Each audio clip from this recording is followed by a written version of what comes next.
મહેસાણામાં વિશ્વ યોગ દિવસની ઉજવણી કરવામાં આવી છે। ઇન્દ્રશીલ યુનિવર્સિટીમાં યોગાસનનું આયોજન કરવામાં આવ્યું। યુનિવર્સિટીનો તમામ સ્ટાફ અને વિદ્યાર્થીઓ જોડાયા। ફિટનેસ જાળવી રાખવા માટે યોગ કરવા આહવાન કરવામાં આવ્યું। આજ રોજ ઇન્દ્રશીલ યુનિવર્સિટી ખાતે આંતરરાષ્ટ્રીય યોગા દિવસ નિમિત્તે વિદ્યાર્થી મિત્રો તથા સ્ટાફે મળી અને યોગની ઉજવણી કરી હતી।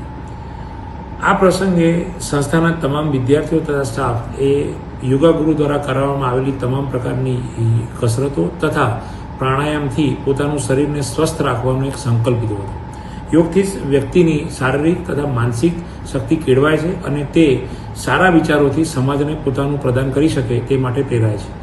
યોગ એ ભારતીય સંસ્કૃતિની જગતને આપેલી એક મોટી દેણ છે અને આ નિમિત્તે હું આપણા માનનીય વડાપ્રધાન શ્રી નરેન્દ્ર મોદીજીનો આભાર માનીશ કે જેમણે યોગને વિશ્વભરમાં યોગ દિનના પ્રચાર દ્વારા એક વેલ્યુ ઊભી કરી છે અને જે ભારત માટે યોગ ગુરુ બનવા સમાન છે।